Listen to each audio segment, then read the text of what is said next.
আছে আমি তো চাই কিভাবে বালা করুন যায় ভালো হইবার চেষ্টা আপনারা যেভাবে শাসন করে বালা করতে না আমরা গ্রামবাসী তো কত কিছু করতেছে তারা বালা করতে না। না আচ্ছা ঠিক আছে ধন্যবাদ। এই দিকে আপনি একটু কই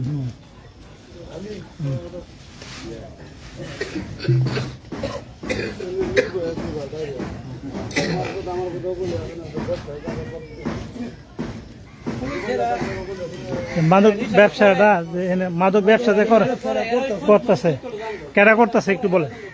মিলনের বাপের নাম আরুল। হ্যাঁ 3 বছর আগে হ্যাঁ বাজার আমরা রাজাপুরে এক গ্রাম 5,000 টাকা ঋণের লেগে বাইন্দা দিছি। কারে 3 বছরের বিরতে কারে বান্ধা তুছেন যদি একটু বলেন। মিলনের বাজারে 3 বছরের বিরতে বড় লোক এর কোনো ব্যবসা নাই। এরা 2টা ভাই আছে আর উনের 2টা ভূত আছে সারাদিন টুটু করে ঘুরে আর কোনো জায়গায় কোনো ব্যবসা নাই।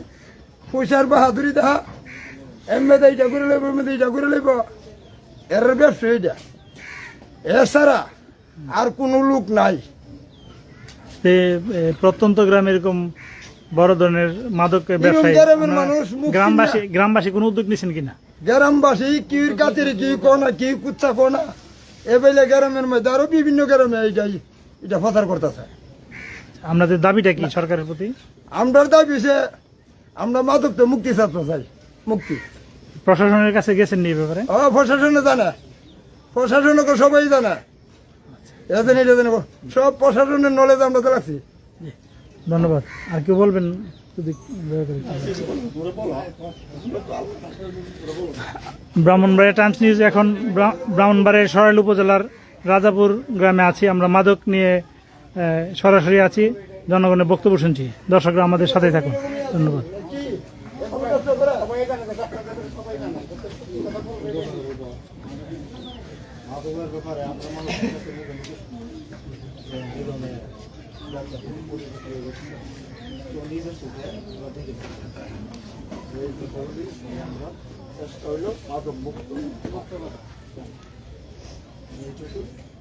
আচ্ছা ঠিক আছে, আর অন্য একজন বলেন। এই তুমি বলো।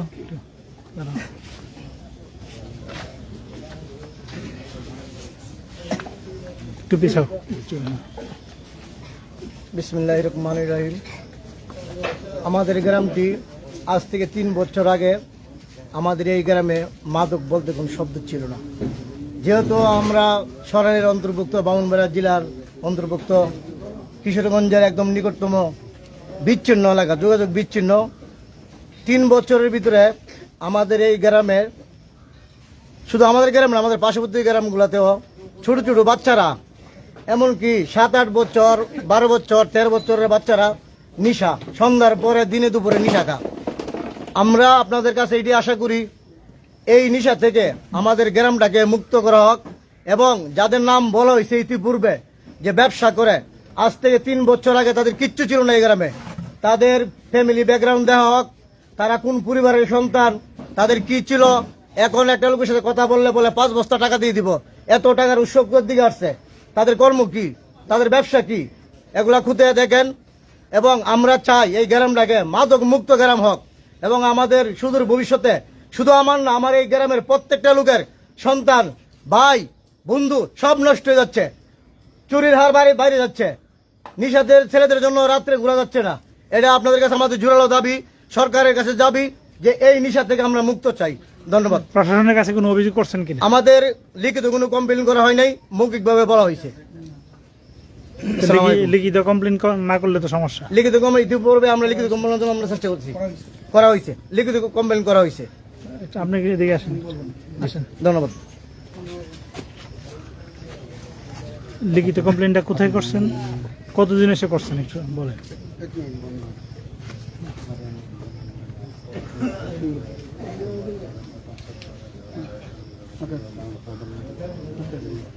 লিখিত কমপ্লেনটা কার কাছে করছেন? আসসালামু আলাইকুম। আমি একজন এই গ্রামের সন্তান, আমার নাম ইঞ্জিনিয়ার সুমন রানা।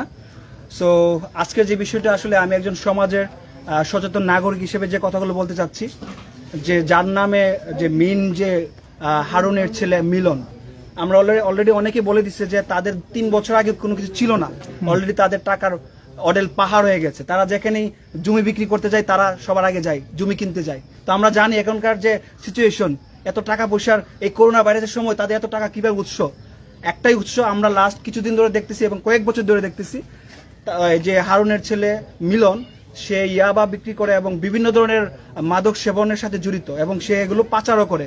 এবং সে শুধু পাচারই করে না, সে 8-10টা আশেপাশের যত 8-10টা গ্রামের মানুষ এসে তার বাড়িতে এসে এগুলো সেবন করে এবং হই হুল্লাড় করে, ইভেন মাঝে মাঝে মেয়েদেরকে নিয়ে আসে, এগুলো করতে যাচ্ছে। এবং এখানে অনেকে আছে, আমরা এখন গ্রামের মানুষ সহজ সরল, তারা অসহায়, তারা আসলে কেউই কারোজন মানে এরকম কোনো কিছু বিচার দিলে দেখা যাচ্ছে গ্রামের একটা অন্য গোষ্ঠী সে ঝগড়া লেগে যেতে পারে, দ্যাটস ওয়াই তারা হয়তো বা এগুলো নিয়ে কথা বলে না।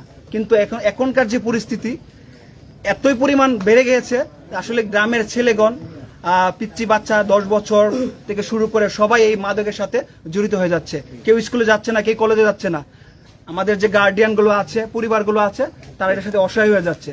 এবং আমরা অলরেডি মিলন, যে হারুন ভাইয়ের ছেলে মিলন, ওনার নামে অলরেডি আরো অনেকগুলো মাদকের মামলা অলরেডি এন্ট্রি করা আছে, ডিবিতে আছে, র্যাবে আছে, রিসেন্টলি র্যাবে করা হয়েছে। এবং তার নামে এবং মহিলা গঠিত তার আগে কয়েকটা ফাস্ট আছে, সে আগে বিয়ে করেছিল, নারী নির্যাতন নামে মামলা আছে, সেগুলো মামলা হলো আমাদের কোর্টে, মানে আমাদের থানাতে অলরেডি চলমান আছে, হয়তোবা সে জামিনে বের হয়ে সে আছে। সো এই সবকিছু বিষয়ে আমরা চাই আসলে আমাদের গ্রামকে, এই বাংলাদেশকে, আমাদের প্রধানমন্ত্রী যে একটা অঙ্গীকার মাদক মুক্ত সমাজ চাই, এবং এই মাদক মুক্ত সমাজ চাইতে হলে অবশ্যই আমাদের এই গ্রাম থেকেই শুরু করতে হবে। এইরকম যারা হচ্ছে আমাদের গ্রামের মধ্যে বিভিন্ন বিশৃঙ্খলা বা মাদক নিয়ে আসতেছে বিভিন্ন বাজিতপুর দিয়ে বা মিন্দিপুর দিয়ে অথবা সরেলের মাধ্যমে, বিভিন্ন নেটওয়ার্কের মাধ্যমে গ্রামের মধ্যে ছড়িয়ে পড়তেছে। সো এই নেটওয়ার্কগুলোকে বন্ধ করতে হবে, এবং বন্ধ না করলে আমাদের যুব সমাজ ধ্বংসের পথে চলে যাবে, লেখাপড়া করবে না, আর এই ধ্বংসের পথে চলে গেলে এই বঙ্গবন্ধুর সুন্দর সমাজ আমরা দেখতে পারবো না। সো আমি চাই আমাদের প্রধানমন্ত্রী, আমাদের দুদক থেকে যারাই আছেন, সরকারের যে কর্মকর্তারা আছেন, তারা ইনভেস্টিগেশন করেন, তারা এসে আমাদের গ্রামে তার বাবার এত অর্ডার সম্পত্তি কিভাবে হলো, এত সম্পত্তির মালিক কিভাবে, উৎস কি, সবকিছু মিলে তাকে তদন্ত করা হোক এবং তাকে আইনের আওতায় এনে তাকে বিচার করা হোক, এই বলে আমার কথা শেষ করছি। একটা প্রশ্ন হলো যে আপনারা তো বললেন যে 5000 ভোটার এখানে, একজন লোককে প্রতিহত করতে পারতেছেন না, এটা কেমন ধরনের জিনিস? এখন সবাই একত্রিত হওয়া তো দরকার, ওইভাবে কোনো কাজ করতে আমরা প্রথমেই আমি তো এত বেশি বড় না, আমি যতটুকু জানি, আমি পড়াশোনা করি, আমি এখন চাকরি করি, সো আমি যতটুকু গ্রামের সাথে রিলেটেড থাকি, সো যতটুকু জানি, আমরা গ্রামের একটা সালিশ আছে, আমরা গ্রামের সর্দাররা আছে, আমরা গ্রামের সর্দারের মাধ্যমে সবসময় যে কোনো কিছু একটা ঝগড়া হলে সবার আগে আমরা সর্দারদের দিয়েই আমরা চাই যে মিউচুয়াল করার জন্য। তো ঠিক ওইরকম ভাবে তাকেও অনেকভাবে আমাদের গ্রামের যে সালিশ সর্দাররা আছেন তারা অনেকে জানে, নলেজে আছে, তারা চেষ্টা করেছে তাকে বোঝানোর জন্য, সবার মাথায় আছে। শুধু সে না, তার যে আরেকজন ছেলে আছে হক মিয়া, তার মনে হয় খালাত্তো ভাই বা মামাতো ভাই, তার মাধ্যমেই এগুলো হচ্ছে পাচার করা হয় আর কি, যে মাদক। শুধু 2-3 জনের যে নামগুলো বলছি, সেখানে আরো অনেকে মানুষ জড়িত আছে। আই থিঙ্ক তাকে যখন ধরা হবে বা আরো যারা নামগুলো বলছি, তাহলে সব তাদের যে নেটওয়ার্ক, তাদের যে মেইন যে ইয়াটা সব বের হয়ে আসবে আশা করি। ধন্যবাদ, থ্যাংক ইউ। এই এটা ক্লিপটার লোক। আচ্ছা, মেম্বার সাহেবের কাছে আর একটা প্রশ্ন আমার, যে এখানে তো সবাই বললো যে মিলন ব্যবসা করে, আপনি তো বললেন যে জানেন না, বিষয়টা আসলে যদি একটু পরিষ্কার করে একটু লাগাই দেন।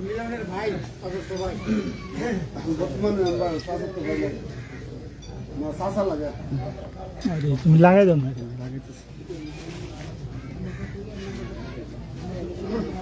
আপনার সামনে তো সবাই অভিযোগ করলো। এখন তো আমি প্রথম বক্তব্য দিলাম, জি যে আমার পরে তো আরো এরা বক্তব্য দিচ্ছে। জি জি, আমি যে এর সামনে আমি সকলের সামনে কথা বলতে পারো যে মিলনের ব্যাপারে আমি বর্তমান মেম্বার 5000 ভোটারের মাধ্যমে জি, কোন সময় কারো অভিযোগ দিল না, কোনো কিছু না। আমি এক কথা জানতে পারি যে আমার গ্রামে 5-7 জন নিশা ভক্ত থাকতে পারে, তখন তারা হঠাৎ করে যেভাবে কথাটা বললো, কারণ হচ্ছে এখন আমার ছোট ভাই বললো যে মিলন এত টাকার মালিক কিভাবে হইল, কারণ আমি যখন আমার গ্রামের প্রতিনিধি, আমারও কোনোদিন এই লোকগুলো বলে না যে মিলন নিশাতে জড়িত আছে বা ব্যবসাতে জড়িত আছে, আমি এখন পর্যন্ত শুনি না। যদি শুনতাম, এখন তো শুনছেন, এখন আমি তার মুক্তিগামী শুনছি মিলন এগুলা ব্যবসা করে। কারণ হচ্ছে তারা কোন মনেতে বলছে তাও তো আমি জানি না। আমার আগেও তারা বলে না যে সাংবাদিক আসবো, সম্মেলন হইব, যে এখনো তোমার অনেক কথাবার্তা বলতে হইব। কারণ হচ্ছে আমি বাজারে আসছি, আমার ওয়ার্ডে সম্মেলন হচ্ছে, অবস্থায় আমি অনেক কথা শুনছি। তারা যে 2-3 জন লোকে বললো যে কুদ্দুস মিয়া, সোহেল রানা, তারা বলছে যে মিলন নাকি এবার ব্যবসা করে, গাজার ব্যবসা করে। কারণ আগে এই বিষয়টা রাজাপুরের মাঝে সরাসরি ছিল না। মানে এটা আজকে আমরা সমাবেশ হয় না, কোনো মিটিংও না, আজকে এটা প্রথম আমি শুনলাম আর কি, এর আগের কোনো দিন শুনি। এই ব্যাপারে কোনো ব্যবস্থা নেবেন কিনা আপনি? এ ব্যাপারে আমি যখন শুনছি আইনতভাবে আমি সর্বোচ্চ আমি যতটুকু করার সরকারের নির্দেশে, হ্যাঁ, আমি মদব নির্মূল করার জন্য সকল ধরনের ব্যবস্থা আমি করব ইনশাল্লাহ। ধন্যবাদ। ঠিক আছে।